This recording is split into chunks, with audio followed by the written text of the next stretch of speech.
I guarantee you that at some point, everything's gonna go south on you. Ready? And you're gonna say, this is it. This is how I end. Commander, Mark is dead. We have to go now.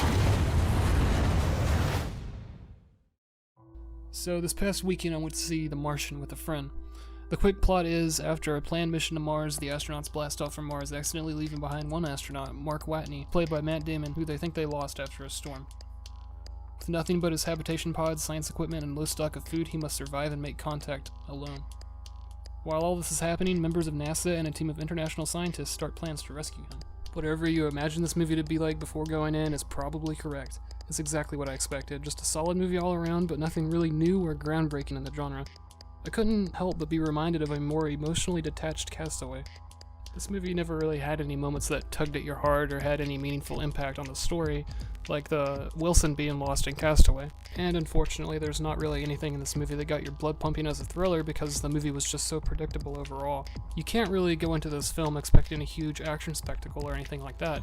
Although there is some action, it's mostly focused on the comedy and the drama between the characters. Predictability is a big problem that I personally have with this movie. It played out almost exactly how I expected, and I don't mean to sound like some sort of movie predicting a wizard or anything when I say this, because the movie was just so simple that almost anyone could see where it was going.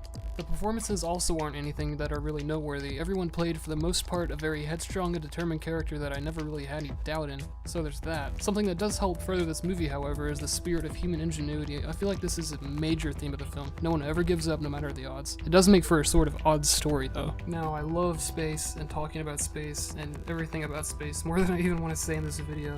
So, as a huge fan of space and science, the Mars created in this film is amazing to see. What's even more amazing is that a lot of the landscape you see in the film is actually real terrain on Earth. It's just been through some editing to make it look orange and expand the horizon a little, maybe adding more rocks and some scope. If there is one thing that Ridley Scott knows how to do in his films, it's definitely spectacle and scale. Mars definitely feels real, and I felt that this is shown a lot through the way Watney interacts with his environment and vice versa. He's repeatedly exposed to the elements, and his ways of surviving on Mars involve farming instead of hunting. So I'm going to pick up from my mention of predictability earlier in the review. The story is just so basic that you can see each stage of the hero's journey very blatantly. The movie also has this sort of layering to its survival idea and hero's journey. The movie takes place over the course of hundreds of days, so there is a lot of time that is skipped. Watney experiences these sort of mini survival stories where he has to fix something that has gone wrong or make up a solution to a problem. These are all shown as their own sort of self-contained stories that work towards an ultimate goal, him leaving Mars of course, and these are all separated by many days in the film. They all have their own sort of hero's journey inside of them, and this means that we always know that Watney will survive and make it through the problem no matter what.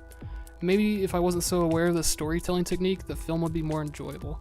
It's not a bad technique, it's just so obvious that it hurts the film by making it predictable. I don't think that the predictability destroys the film, but it definitely cracks the foundation. While I just kind of praise the movie's science and its fiction, I don't really think it's a great science fiction film. This movie is very basic, and it just focuses on the survival and human ingenuity aspect, which is at least something it shows in spades. I suppose that The Martian is more based in science fact than most movies set in space, so maybe my argument here is entirely misguided. Typically, the best sci-fi stories that I've read or seen have a lot more to them than The Martian, and never really dealt with any more complex themes found in other great sci-fi stories like humanity or discovering who you are in the universe or things like that. Instead of commenting on the human condition, this movie really just showed us what life would be like in an almost ideal world, and maybe that's what makes it the most science fiction. Woo! In your face, Neil Armstrong.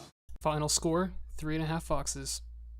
It's average. I have enough food to last for 50 days. He's going to starve to death long before we can help. So, I'm gonna have to science the shit out of this. And I guess that's about it for this review. If you want to see more reviews or more movie talk or anything like that later on, then just hit the subscribe button.